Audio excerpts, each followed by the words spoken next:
is The Morning Press, a BrainIron.com production. Here's 11 minutes or so of news for today, Wednesday, March 13th, 2024. President Joe Biden and former President Donald Trump both secured enough delegates in primary contests on Tuesday to become the presumptive nominees of their respective parties, all but guaranteeing a rematch of the 2020 contest. The first U.S. presidential election rematch since Dwight Eisenhower defeated Adlai Stevenson in 1956.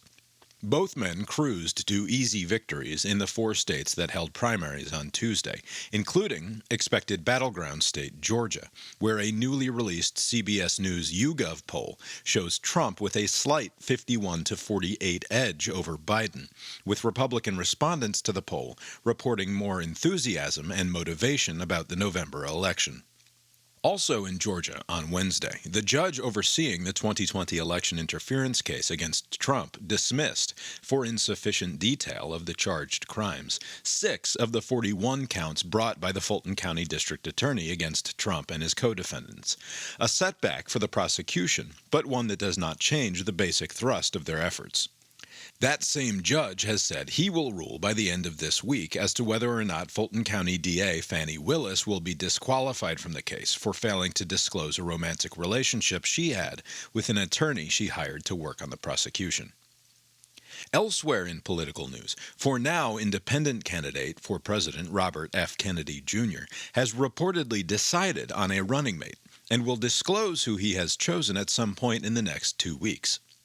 26 states and D.C. require that independent candidates for president seeking ballot access declare who they will be running with ahead of time, which forces the decision earlier than is required of major party candidates.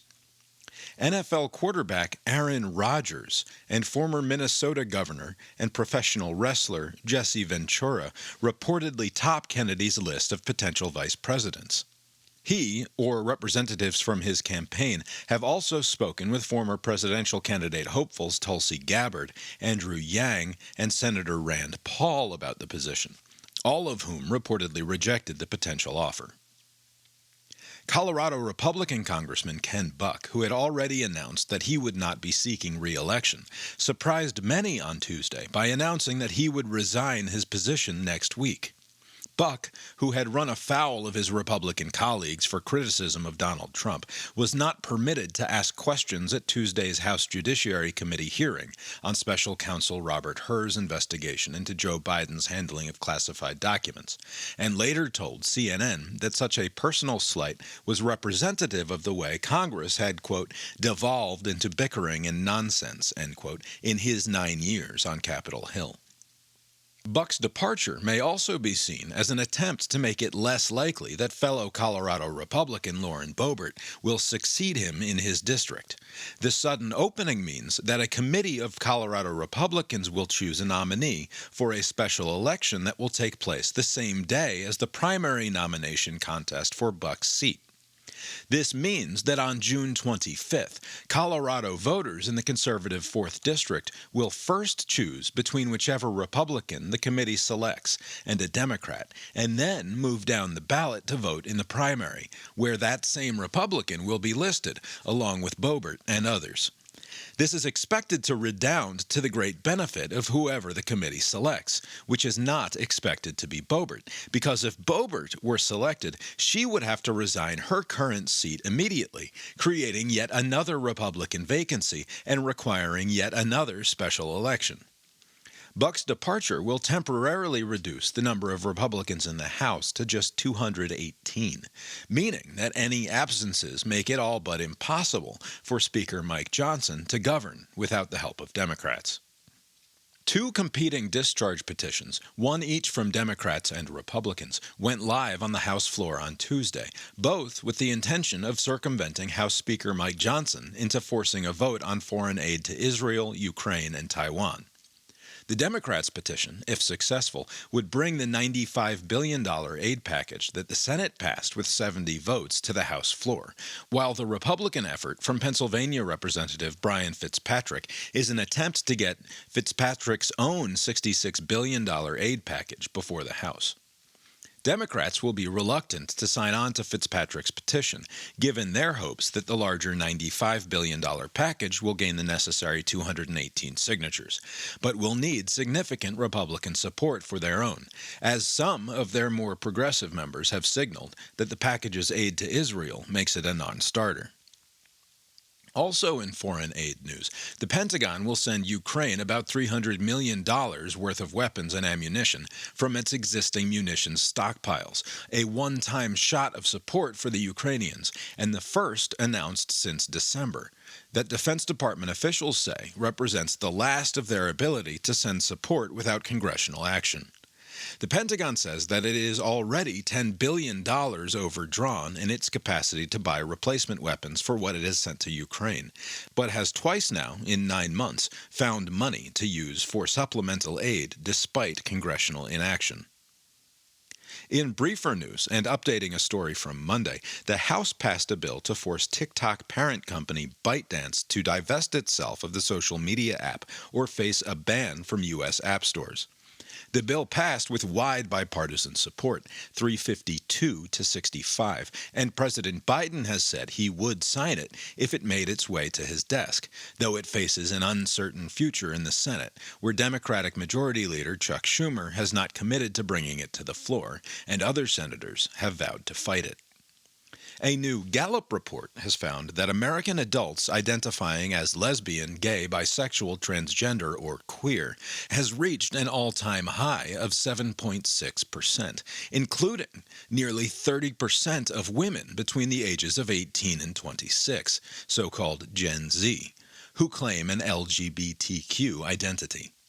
And a German man who has received a documented 217 COVID vaccines of 8 different varieties has experienced no side effects. And, according to researchers, even the 217th dose boosted his immune response and has left him with a considerably larger amount of antibodies and immune cells than the average vaccinated person. On this day in history, March 13, 1781, Sir William Herschel first observed what would come to be discovered as the planet Uranus, though he believed he was seeing a previously unidentified comet with his homemade telescope. Also on this day, in 1911, the founder of Scientology and science fiction author L. Ron Hubbard was born, and in 2013, the Archbishop of Buenos Aires, Jorge Mario Bergoglio, was elected Roman Catholic Pope and took the name Pope Francis I. Now, here's a look at the weather. From CBS News, the following headline, quote, "Climate change will make bananas more expensive. Here's why some experts say they should be already," end quote. The article goes on to say that consumers should be paying more for bananas so that banana-producing countries can pay their workers higher wages and prepare for climate change, and quotes an expert who says that consumers have been paying an unfairly cheap price for bananas for decades. This is the sort of imaginary expertise from a, quote, British professor who's one of the leading academics on sustainable agriculture and crop pathogens, end quote, that makes me want to stop reading the news forever. Tell me, Professor, how much per pound would be fair for me to pay for my bananas, and who is going to figure out what percentage of the excess is due the laborers, and how much should be set aside for Guatemala or El Salvador or wherever to fight climate change, and who is going to determine what shape that fight takes in those countries, which are not exactly corruption-free bastions of great progressive concern for the environment. If you raise the price of bananas, will I somehow be compelled to buy the same number of bananas? Because I can assure you, certainly across whole populations and markets, if you raise the price of the bananas, fewer bananas are going to be sold. But to be fair to the professor, he's an expert in sustainable agriculture and crop pathogens, not basic economics or the political realities of Latin American countries. There's a long magazine piece in the New Atlantis called "Did Exxon Make It Rain Today?" that I highly recommend everyone read. There's a link in the transcript at brainiron.substack.com. In it, the author explains that most of human-caused climate change's impact on the weather and natural disasters happens on the margins rather than as a primary cause, and that the catastrophism found in media headlines and stories that blame climate change for everything from airplane turbulence to hurricanes to the price of bananas only leads to polarization and fatalism rather than real solutions. I find the point of view expressed in the piece quite persuasive, probably, full disclosure, because it is in keeping with what I already believe about the world. But even if you think the author is meaningfully wrong in his premises, is the correct response more headlines like CBS's, calling for consumers to willingly pay more for an abundant good because of the fear that that good will become more scarce in the future? Is that the best way to address these problems? I think, obviously not. This is the sort of call from the expert class that most people will respond to with a colorful expletive, and make them less likely to listen to anything else they have to say. This is how the credibility of the mainstream press is wasted away, with headlines imploring you to spend more on bananas to fight climate change. It's absurd and nonsensical and brings no one to your side in this supposed fight.